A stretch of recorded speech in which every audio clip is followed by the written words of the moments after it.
You know that thing we adults have to learn? How to read in between the lines whenever the media tells us anything. How to discern with our own sense of inner knowing, to develop our integrity, to understand what's going on.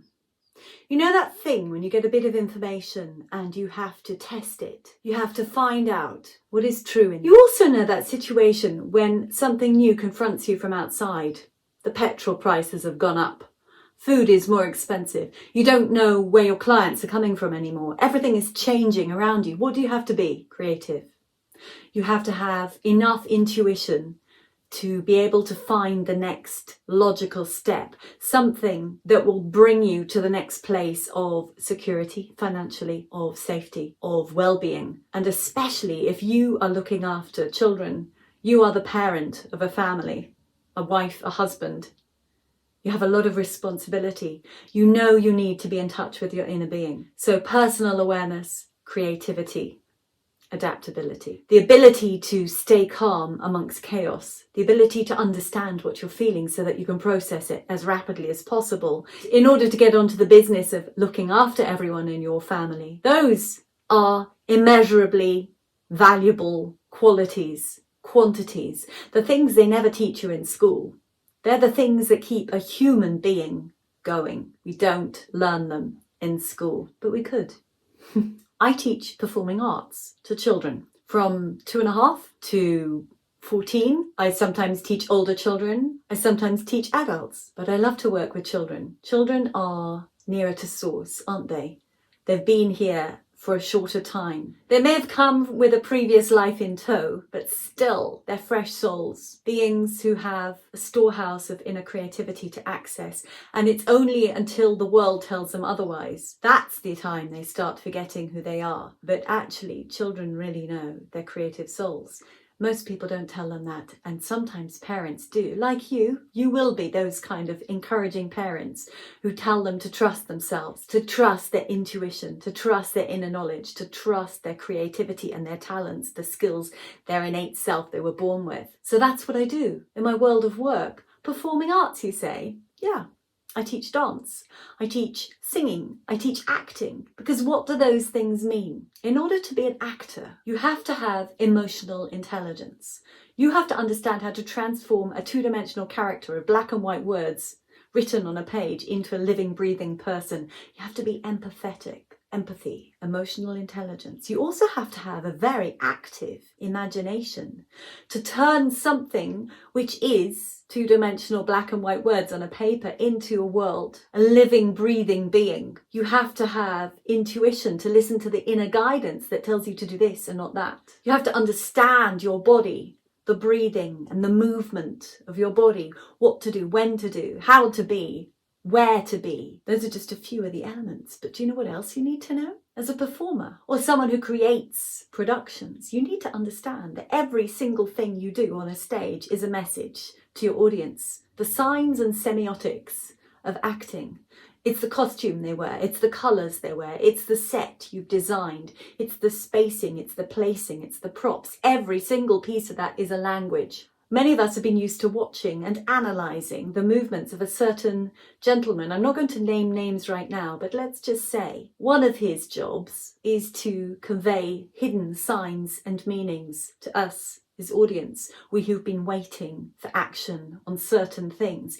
We've had to learn to read the semaphore, to read the signs, the hidden symbols, to understand what was embedded in perhaps seemingly ordinary speak, because that was the only way that information could get conveyed to us in this very strange situation we're living in right now. We have to learn that. Well, I teach that to children.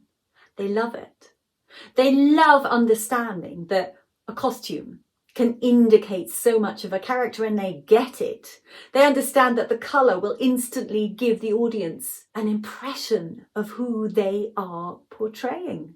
It's the unspoken language. You can say so much without even opening your mouth. Do you know what they also understand? The power of creativity and of imagination to transform.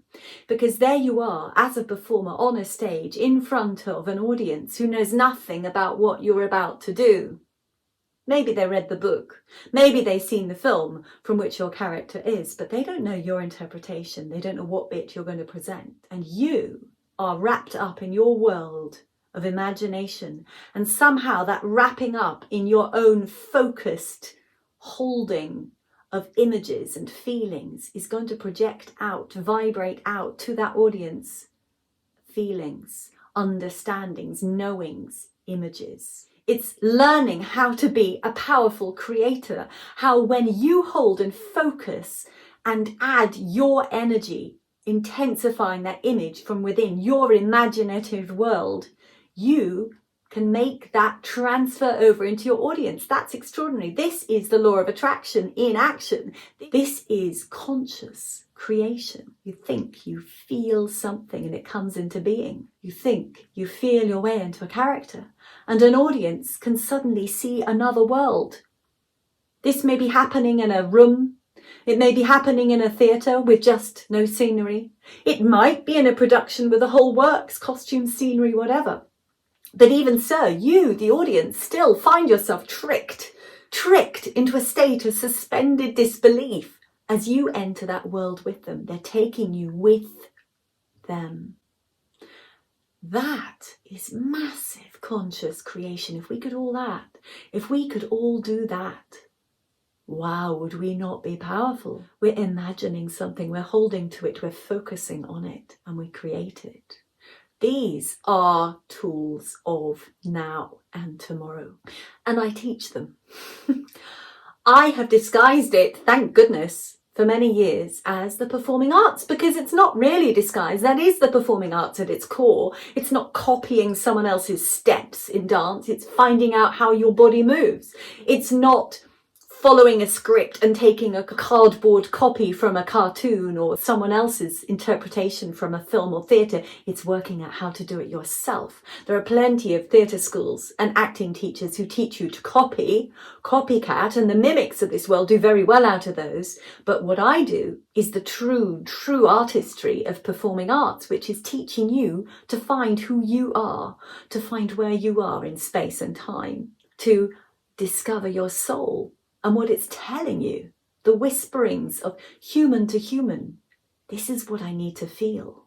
The world of art, the world of dance, of song, of acting, these are tools that we have created for us to understand ourselves better as human beings. Song, oh my goodness, one of the most powerful tools we have to transform our environment.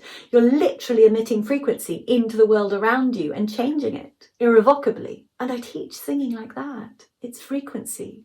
I teach people to listen to the tone. It's about beauty. There are plenty of singers out there and I have to almost cover my ears.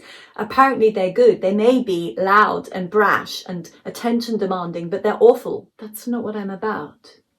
There is sound within us, the sound of our soul, frequency, resonance, information encoded in sound waves. We can use sound to build our endurance to what chaos is going on around us. We can use sound to transform our environment. If you're in pain, you can use it to soothe you. If you're tired, the same. If you're frightened, it's not building a barrier to the world, but you are transforming with frequency the world around you. And I teach children how to write songs, how to write scripts, how to bring that which is within them out into the world. We are recharging it with purposeful creation.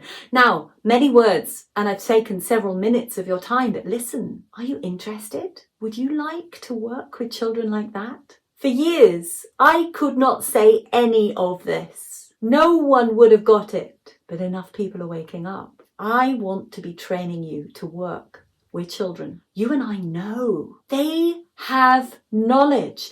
They have an extreme state, a pace of fascinated creativity bubbling within them, and it's just stalemated by much of the educational system going on around them. They need different kinds of learning situations, experiential learning where they get to have ideas that are heard and seen and expressed. And you can be that person facilitating it. I have wonderful fun transforming environments, bringing in different bits of colour, strange objects, natural things. We create scenes, we build improvisation, we work together, we build worlds. Whether you're going to work yourself, you're the parent with your child. So just at home, homeschooling. I run courses on that too. Or whether you're going to work with teams, with groups of children, with classes. I want to work with you. I want to train you. I want to show you what I know you've known inside you, but perhaps we haven't been allowed to be who we truly were, have we? So the confidence of knowing what you know, this beautiful inner source connection that we all are born with, and that many of you who've chosen to be adults who work with children, who love children, want to bring forth. So sign up to my training. I'm running courses now. It'll be gentle to start with, little steps. But I tell you, there is wealth out there of beautiful ways of being with our children, which leaves them full of joy and satisfaction, full of pride in being who they are, full of discovery, enlightening, lighting up their curiosity, using all their skills, helping them get in touch with their bodies, their physicality, their emotions, their thoughts, taking their thoughts seriously, valuing themselves. I cannot wait to start with you. We'll be having some groups to start with, just chatting, and then I'll start the training. The payment system will be based on something which I have to have as a minimum, and then it will be to do with what you believe you can afford. If you only earn X amount per hour, then why should I expect you to give me more per hour? Plenty of us who've chosen to work with children know that our work is limitlessly valuable, but we are not paid that way. Most of us are paid far less than the other professions. And yet our work is so valuable because we're working with the population of tomorrow, the love, the joy, the hope of our world. Sign up below, send me a message if you want, and I look forward to starting work with you, training you to be an inspirational teacher, enlivening, encouraging, and inspiring.